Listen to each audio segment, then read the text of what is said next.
하나님의 말씀 창세기 37장 9절로 11절 말씀입니다. 창세기 37장 9절로 11절 세 절입니다. 같이 읽겠습니다. 시작. 요셉이 다시 꿈을 꾸고 그의 형들에게 말하여 이르되 내가 또 꿈을 꾼즉 해와 달과 열한 별이 내게 절하더이다 하니라.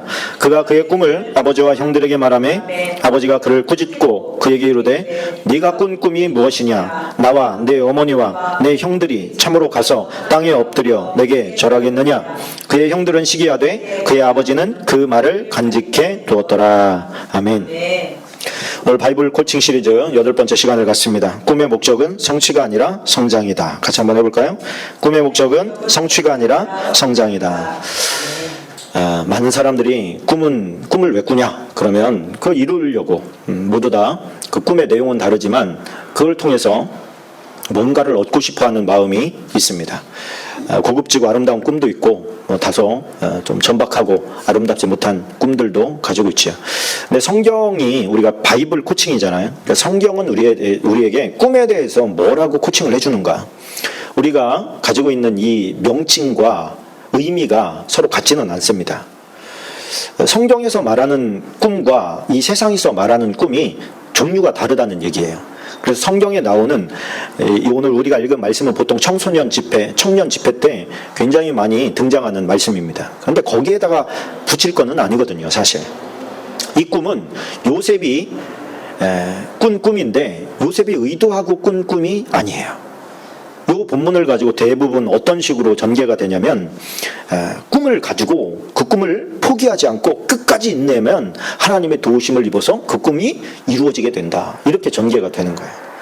근데 요셉은 그런 꿈을 꾸려고 한 적이 없어요. 그냥 하나님께서 그 꿈을 주신 거예요. 그래서 우리가 꿈과 비전과 미래 계획, 우리가 말하는 일상적으로 말하는 꿈이라고 할 때는 대부분 미래 계획을 말합니다. 미래 계획이라고 얘기하지 않고 꿈이다 이렇게 얘기해요. 뭉뚱그려가지고. 근데 꿈과 비전과 미래 계획은 다 그 뜻이 다릅니다.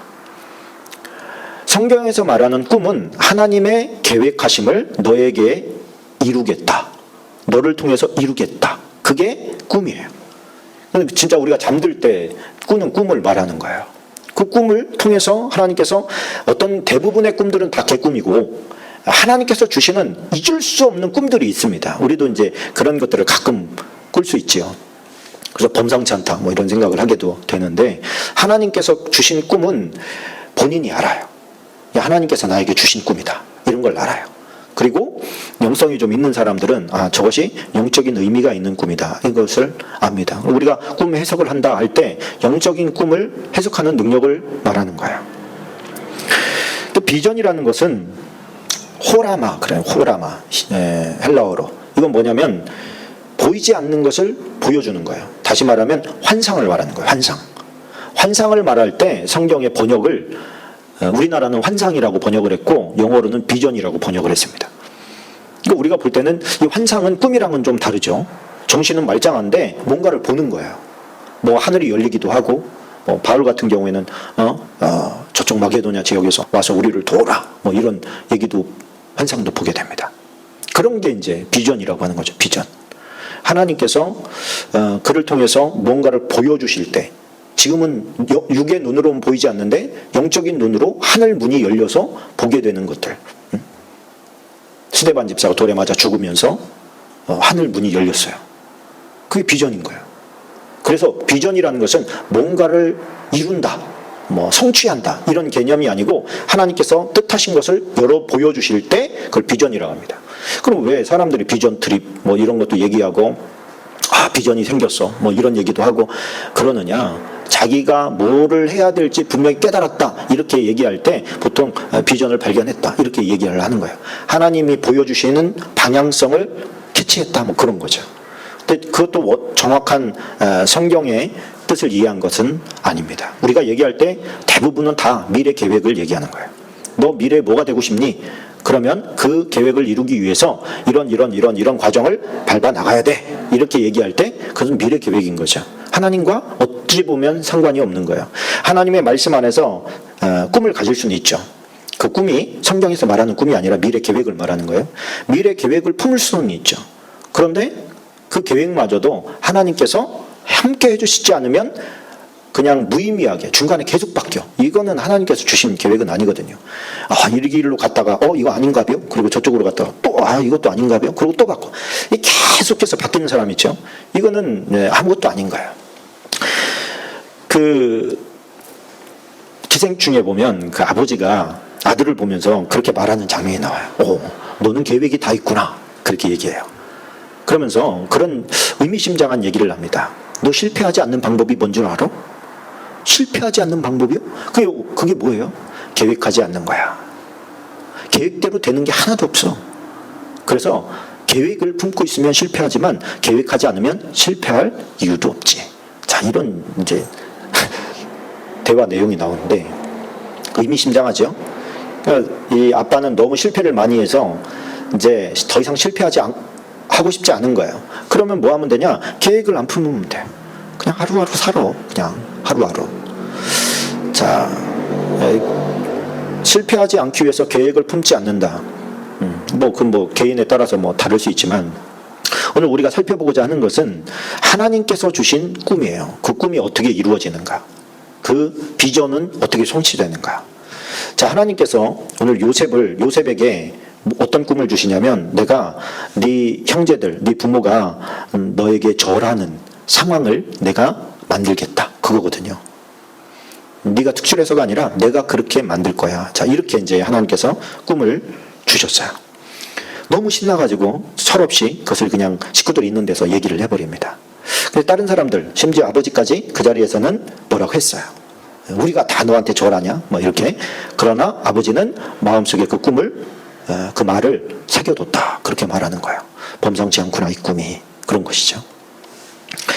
자, 그래서 하나님께서 말씀하실 때 꿈이라고 할 때는 하나님의 계획인데 우리가 생각할 때 꿈 그러면 떠오르는 사람들이 좀 있어요. 그죠? 오늘 요셉이 나오고 또 느부갓네살 같은 경우도 마찬가지입니다. 느부갓네살이 꿈을 꾸지요. 또 애굽왕 바로가 꿈을 꾸지요. 7배 흉년, 풍년, 7배 흉년 이것을 2번이나 똑같이 꿈을 꾸게 됩니다. 이건 뭐예요? 바로가 꾼 어떤 계획이 아니고 하나님의 작정을 그에게 보여주시는 거죠. 하나님의 작정을 보여주는 게 하나님의 꿈이에요. 그래서 성경에서 하나님께서 꿈을 통해서 역사하실 때는 우리가 장래 계획을 화려하게 이렇게 꾸미고 그것을 하나님께서 성취시켜주고 이런 개념이 아니라 하나님께서 나에게 품은 꿈은 무엇입니까? 라고 물어봐야 돼요. 우리가. 이 땅에 보내실 때 하나님께서 목적 없이 보낸 사람 없거든요. 근데 그 목적을 놓고 기도하는 사람은 별로 없어요. 또 목적이 없이 보내진 사람은 없는데 그 목적이 뭔지에 대해서 하나님께 묻는 사람이 별로 없다는 거예요. 다 내 꿈을 얘기해요. 내 비전, 내 장래 계획을 얘기해요. 그리고 그것을 이루어달라고 하나님 앞에 매달리는 거예요. 그러나 하나님께서 원하시는 것은 뭐겠어요? 하나님, 나를 향한 하나님의 꿈은 무엇입니까? 나를 통해서 이루고 싶은 하나님의 계획은 무엇입니까? 나는 하나님께서 나를 통해서 하고 싶은 것을 나는 발견하지를 못했어요. 그게 뭔지를 모르겠어요, 하나님. 그걸 발견한 사람도 있지요. 발견하고 하나님께서 나를 통해서 하고 싶은 것은 이거구나. 내가 이것을 위해서 달려가야지. 그리고서 그 길을 가는 사람도 있지만 많은 사람들이 하나님께서 나를 왜 이 땅에 보내셨는지 나를 통해서 뭘 하고 싶으신지 그걸 묻는 사람은 너무 희박하다는 거야. 근데 하나님께서 뭐를 물어보시겠어요? 근데 그것을 놓고 우리는 찾고 두드리고 그래야 되는데 그냥 내 계획만 가지고 살아요. 하나님께서는 원하지 않는 것이죠. 그런데 하나님이 계획을 가지셨어도 인간이 협조하지 않으면 하나님의 계획이 또 틀어지는 경우가 생겨요.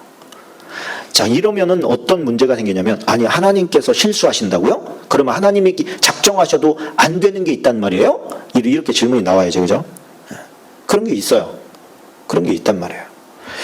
여러분, 아담과 하와가 실패하기로 선악과를 따먹기로 하나님이 작정하신 겁니까? 그런 거 아니잖아요. 누가 따먹은 거예요?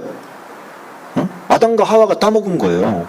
하나님께서 작정한 게 아니고 따먹지 마라 했는데 그걸 어기고 따먹은 것이죠. 하나님께서는 다 하실 수 있죠. 그죠? 우리가 생각할 때 못 하시는 것이 없으신 분, 우리는 그렇게 알고 있어요. 그런데 하나님도 못하는 게 있을 수 있어요. 어떤 걸 못하시느냐? 인간의 마음을 바꾸는 것이 하나님도 힘든 거예요. 천지창조는 쉬워. 우주창조 이거 쉬워요. 하나님께는. 그런데 한 생명을 바꾸는 게 너무 어려운 거야. 이거 자유의지를 빼버리면 쉬운 일이겠죠. 로봇으로 만들어버리면, 조종해버리면 쉽겠죠. 근데 하나님께서 우리를 그렇게 만들지 않았고 너무나 사랑하는 존재로 만들었기 때문에 버르장머리 없이 해고 온갖 부모의 속을 썩여도 그를 죽여버릴 수가 없는 거예요. 왜? 아무리 그래도 사랑의 크기가 더 크기 때문에. 근데 그거를 만약에 오해를 해버리게 되면 내가 뭐를 해도 뭐 어떤 것도 못하시네 이렇게 나가버리면 그거는 너무 가슴을 후벼 파는, 영원히 후벼 파는 짓을 계속하는 거겠죠. 하나님께서 계획한 삼손 같은 사람, 삼손아, 마노아에게 그러죠. 내가 이 삼손을 들어서 블레셋으로부터 너희를 건져낼 거다. 내가 위대한 사사로 만들어서 이 블레셋뿐만이 아니라 하나님의 계획하심을 이룰 그런 아주 전사로 출생부터 그렇게 만들어버려요.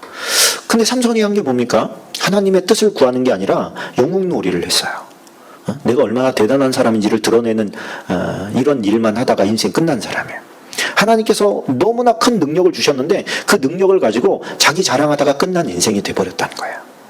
그럼 하나님께서는 얼마나 마음이 아픈 일입니까?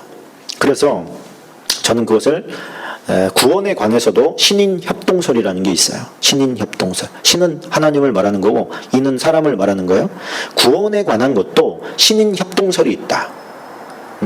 이게 뭐냐면 하나님께서 우리를 구원시키기로 작정했어도 사람이 난 싫어요, 구원 안 받아요, 나는 예수님 영접 안 해요, 나는 믿음 안 믿어요 이래버리면 구원시킬 수 없다라고 보는 거예요. 근데 뭐 그 신학적인 토대가 서로 달라서 하나님께서 작정된 자는 무조건 믿게 된다 이렇게 이제 볼 수도 있지만, 하나님께서 그러면은 구원을 안 시키기로 작정한 사람도 있냐? 하나님께서 분명히 모든 사람이 다 구원받기를 원하신다고 성경에 분명히 말씀을 해놨는데 구원받지 못한 사람은 그러면 하나님이 작정한 거냐? 구원 안 시키기로. 그럼 오류가 또 빠지게 되는 것이죠. 그래서 나온 것이 신인협동설이에요. 저는 이것이 굉장히 중요한 그런 결과, 어떤 논증의 결과라고 생각해요. 뭐냐면 하나님께서 계획을 하셨어도 인간이 그걸 긋고 마다한다면 그것을 성취하지 않으신다는 거예요. 그렇다고 해서 하나님께서 실패하고 그런 건 아니에요. 우리에게 선택권을 주셨는데 그걸 거절한 거죠. 그런데 요셉은 어떻습니까? 하나님께서 꿈을 주셨는데 그 꿈을 요셉이 이룬 거는 하나도 없어요. 그죠? 요셉이 가려고 간 길도 아니에요. 전적으로 하나님의 섭리였어요. 그리고 인도하심이었어요. 그런데 그곳에 가서 만약에 요셉이 내 인생은 왜 이러냐? 내가 의도한 것도 아니고 내 인생은 형제들한테 팔려가지고 인신매매 당해가지고 여호와에서 노예 노릇이나 하다가 죽겠구나. 그리고 만약에 내가 뭐 죽도록 고생하다가 죽을 일이 뭐가 있냐? 일찍 죽어버려야지. 그리고 만약 죽어버렸어. 그럼 뭐가 돼요? 아무것도 안 되는 거예요. 아무것도 안 되는 거예요. 그 케이스가 유다의 케이스예요. 유다의 케이스. 하나님께서 유다에게 자살을 하게끔 작정하신 겁니까? 그건 아니죠. 베드로가 자살을 했어야지 원래 하려면. 근데 베드로는 어떻게 위대한 사도로 세움을 받고 유다는 죽느냐 말이에요. 그 누가 결정한 거예요? 그거를. 결국에는 본인들이 결정을 한 거예요. 만약에 하나님께서 작정한 거라면 지옥에 보내시면 안 되죠. 지옥에 보내시면 안 되는 거죠. 지옥에 보내기로 내가 너를 작정했어 이거잖아요. 그러면 그게 어떻게 공의의 하나님이 되겠어요? 꿈이라고 하는 것도 마찬가지입니다. 이 꿈을 지금 성취하는 거, 하나님에게 내가 물어봤어요. 하나님, 나에 대한 하나님의 꿈은 무엇입니까? 이렇게 물어봤더니 어떤 사람은 알려주기도 하고 어떤 사람은 안 알려주지만 발견하게 하십니다. 어떤 계기들을 통해서 하나님께 그렇게 묻는다면 하나님께서 주시는 메시지가 있을 거예요. 이것을 통해서 하나님께서 내가 하나님의 영광을 드러내기를 원하시는구나. 이거를. 그런데 그것을 성취하는 것은 어려운 일이에요. 이루어 나가는 것은 쉽지가 않아요. 하나님께서 만약에 내가 너를 애굽의 총리로 세우기로 작정했어. 이렇게 갔다면 훨씬 더 명확했겠죠. 그렇죠? 내가 총리가 될 때까지 그러면 인내해야지. 이렇게 딱 기다릴 수 있잖아요. 그런 케이스가 다윗의 케이스예요. 다윗이 하나님께서 너를 왕으로 삼으셨어. 왕으로 만드신대. 그러면 다윗의 머릿속에는 나는 이스라엘의 왕이 되겠구나 라고 하는 목표가 설정이 딱 돼 있어요. 그러면 그렇게 돼 있든지 알지 못하고 가든지 간에 둘 다 받는 연단은 똑같았습니다. 근데 받는 연단 가운데서 하나님께서 원하신 게 뭐예요? 성장이라는 거예요. 내면의 성장, 믿음의 성장, 하나님에 대한 신뢰의 성장을 원하셨다는 거예요. 그러니까 왜 그러냐면 하나님께서는 그가 이 땅에서 뭔가를 이루는 것은 엄밀히 말해서 별로 중요한 게 아니에요. 하나님이 얼마든지 하실 수 있는 거예요.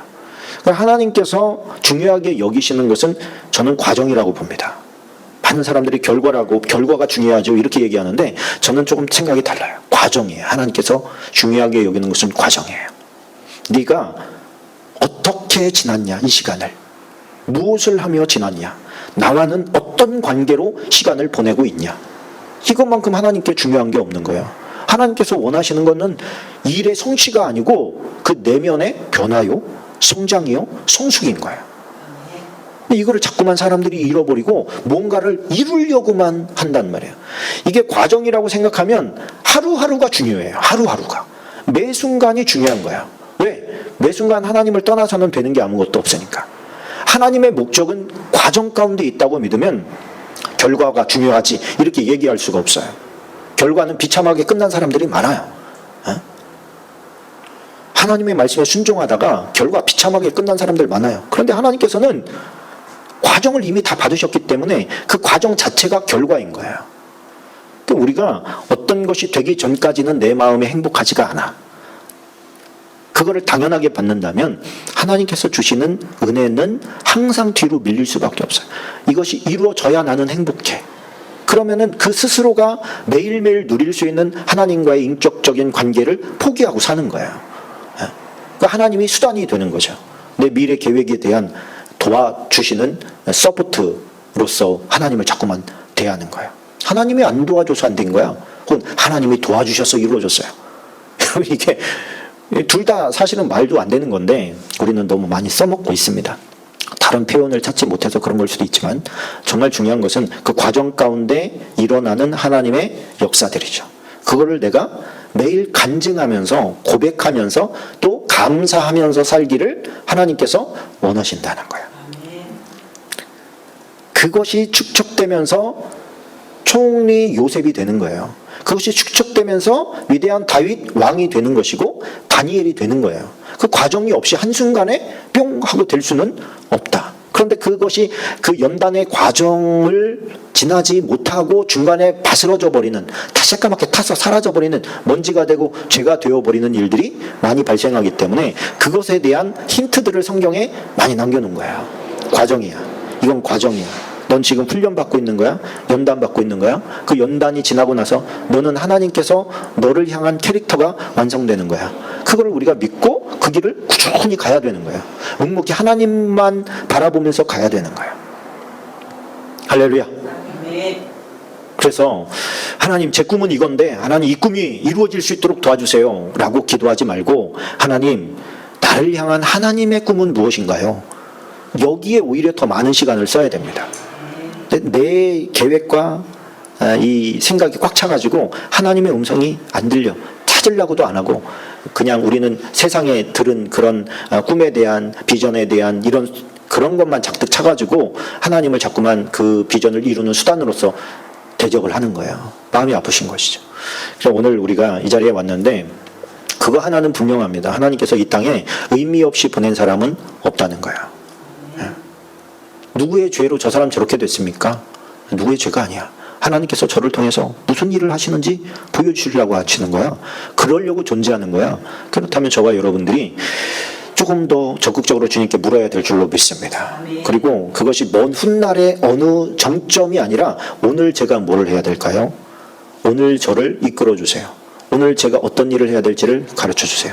그리고 하나님과 연결된 그 손을 놓지 않으면서 매일 하루하루를 지내게 되면 요셉처럼 많은 어려운 시간들도 결국에는 그를 잘 잊게 만드는, 잘 익어 숙성되게 만드는 모든 도구로 그를 사용하시고 결국에는 하나님의 아름다운 선한 의도가 성취되는 그 도구로 우리를 써 주실 줄로 믿습니다. 우리 함께 기도할 때 하나님, 저도 요셉의 그런 꿈이 나에게도 있었으면 좋겠습니다. 내가 이 땅에 온 목적을 발견하게 도와주십시오. 내 수준에서 하나님을 향한 꿈만이 아니라 하나님께서 나에게 품으신 꿈을 보게 해주십시오. 그것이 무슨 요셉에게만 특별히 주시는 거고 다윗에게만 특별히 주시는 거라면 그게 성경에 있을 이유가 뭡니까? 나에게도 똑같이 있는 것을 내가 발견할 수 있도록 도와주세요 하고 간절히 한 10분 동안 기도하겠습니다.